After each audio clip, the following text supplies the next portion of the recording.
actually came across this quote today. Let yourself sweat in training so you don't bleed in war. And as I reiterated in the past month or so, I'm always going to bring up the 5 years of internal work that I did because I am so proud of what I've done, what it took for me to get here. I do remember an interaction that I had before with this woman that I've trusted and truly loved as a sister. But now that I look back on it, she never really liked me, and she always tried to hide behind meekness, but every word that came out of her mouth was either a put down or a way to humble me.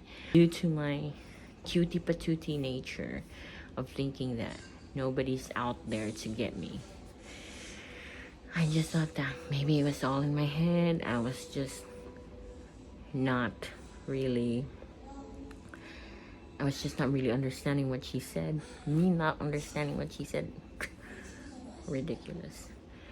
But giving somebody the benefit of the doubt instead of just really listening to what they were saying, despite it being concealed with a nice tone or a sweet delivery.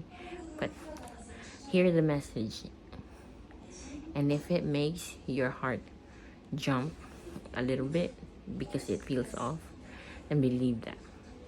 Anyway, that quote made me remember that interaction because when I was talking about the growth that I've gone through over the past few years, this woman told me, real confidence should be humble. But please, let's be real. Let's be real. Confidence and humble don't belong in the same sentence. Being humble literally means to make yourself less important or act like you are not important at all. But how is that confidence? You can practice humility in so many ways, like admitting when you're wrong or admitting that you don't know everything.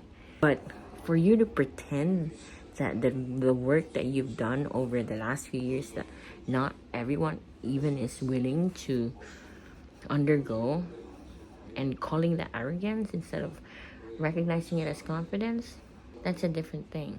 And at the same time, I feel like a lot of insecure people mistake confidence with arrogance because they've never actually been used to what that confidence looks like in their entire life. Okay, that might have been a little charged than I expected. But going back to the quote, what I'm trying to say here is going through a period where you have to shed all your beliefs, unlearn every behavior or values or cultural programming that you have, social conditioning that help you survive your whole life until now. It's a lonely, scary, and difficult journey. But that is the training where you sweat. Because as you succumb to that level of training and fully or completely surrender to it and start integrating it, when you go out there and face the war, you won't bleed. Which means, what is the war? Right now, there is a psychological war going on, and people don't know it because it's packaged so good via entertainment.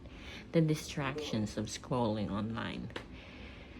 These talks of beauty, etc., or lifestyle, fashion, making you think that I don't have that shirt yet, I don't have these pants, I don't have that life, I don't have that skin, I don't have that hair, lips, whatever.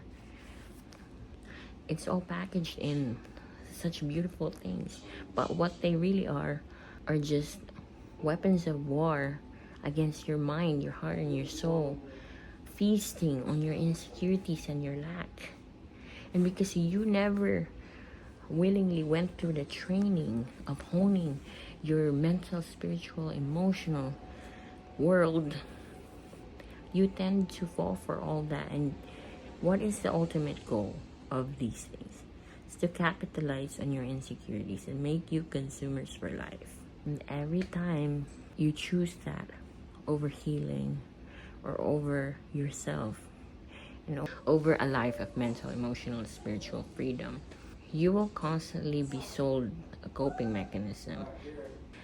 An example of that would be how often people fall into shopping addiction. When you have a shopping addiction, especially with money you don't have, you will go into debt. In order for you to pay off debt, you have to work your ass off. And in order for you to work your ass off, you would either work a job you don't like, work 2 to 3 more jobs, and that will make you resent your life.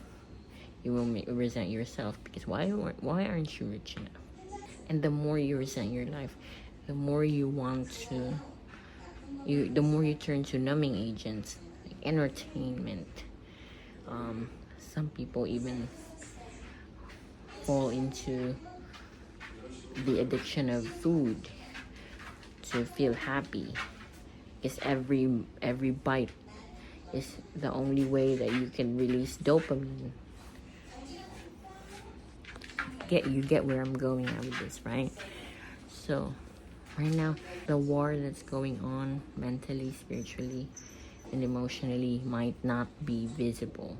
If you continue to evade the training that is needed for you to evolve past a version of yourself that can easily be tempted by these things or easily be roped into participating in this spiritual warfare, you need to surrender yourself to a brief moment of introspection.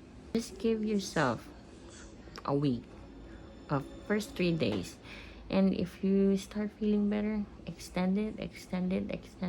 The next thing you know, you've been doing for so long, it becomes so natural to you. When you go out into the world, nothing can ever affect you.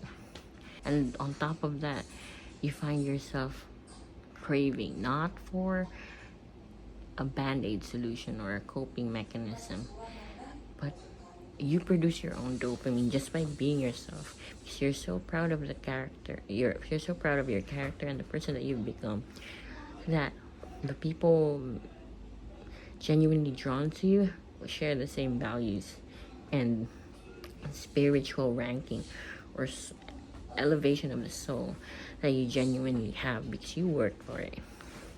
It's a wild concept for a lot of people, but this is the only way that I know how we can combat all these efforts to keep us on a lower vibrational existence.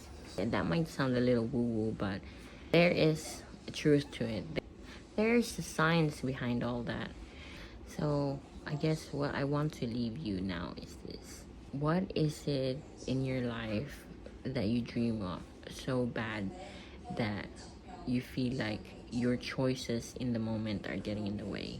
If we were to remove those choices and you try to keep making opposite decisions of what you usually do you think that would move you to your desires or a desired state that you've always dreamed of for yourself?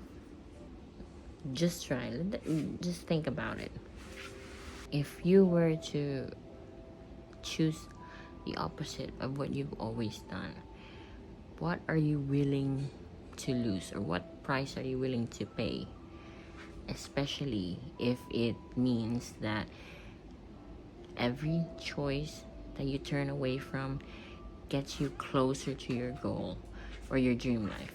What if you consciously choose an uncomfortable and disciplined life where your choices lean towards a more healthy path, and the healthy path actually opens doors and opportunities for you to fulfill the life that you have always wanted for yourself? How would that make you feel? How about that? Just something to think about.